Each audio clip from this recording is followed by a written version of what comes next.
At that, you see wage deflation and productivity in Britain going down every single year. In fact, the productivity drop has been alarming over the course of the last 10 years.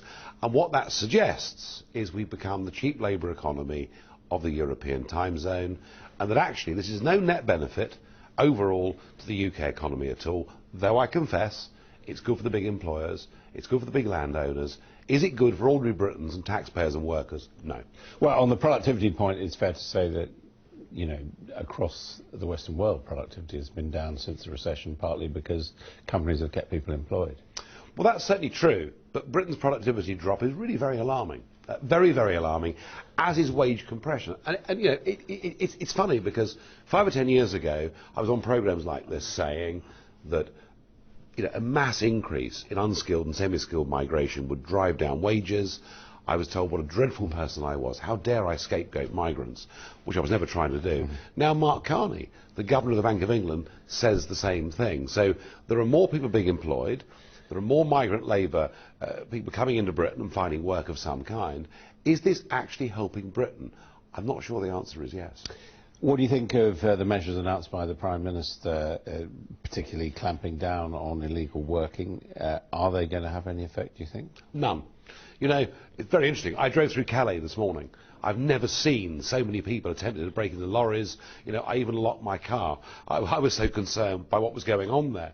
The truth of it is that most people who come to Britain illegally are paid in cash. They're not paid through the payroll. They haven't got national insurance numbers. So actually nothing the Prime Minister said today works. Confiscate the money, or that money would be... Well, how you confiscate cash without breaking down people's doors and becoming a sort of, you know, totalitarian state is beyond me. Look, what he's doing, he's putting up a smokescreen to cover the net migration figures that we've seen today that are now within a couple of thousand of its absolute peak during the Blair years, when they literally opened the door to the whole of the world. The fact is, under Cameron, controlling immigration has been a complete and abject failure. What the government's also proposing is limiting skilled workers coming in from outside the EU, which could affect things like nurses for the National Health Service. Yeah. As I understand UKIP's point system, you'd actually be letting those people in. Of course, absolutely. We don't want a system that says no to the engineer from India or a doctor from New Zealand. Or the nurse. Or the nurse, or whatever it may be, in favour of the unskilled migrant coming from Romania or Bulgaria. And I know, you know, people scream and shout when I dare talk about, you know, nationalities like this. What I'm saying is we now presume in favour of the European Union against the rest of the world, including the Commonwealth, with whom we have our own special relationship. And what we're saying is, if you have an Australian-style point system, not only would it give us skilled migration, a migration that we need, it will actually be more ethical as well. But the reality is that across the world we're seeing big migrations, people coming in from South America into the United States and Canada, what's going on in Thailand and Indonesia at the moment. And in truth, you can't stop it, can you? Because when you're talking about hundreds of thousands of people, you really would have to have a police state to chuck people out. Or... We have a unique primary position here.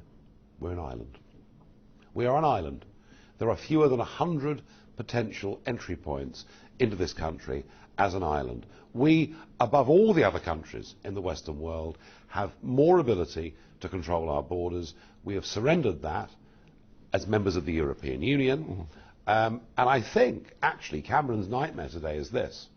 These figures are so bad, and particularly from Romania and Bulgaria and countries like that. These figures are so bad, there is no way that a referendum campaign will not be dominated by the issue of can we control our own borders or not. I was going to ask you about that because, as you know, there are those, including some in your own party, who think that you talking about immigration is actually going to damage the case against Britain's continued membership of the European Union. They generally tend to be people who went to Oxbridge, live in Westminster, are wealthy, and do not meet ordinary, working, decent British people. And the fact is that actually the effects of open-door migration on lifestyles, communities, cohesion of society have been massive over the course of the last 15 years. And I think should be, I mean, look, I'm not for one moment saying We shouldn't in the referendum talk about trade and freeing ourselves from the EU, getting back our democracy, all of those things, but actually having the ability to have an Australian-style point system or not, I think will be the primary issue in this referendum.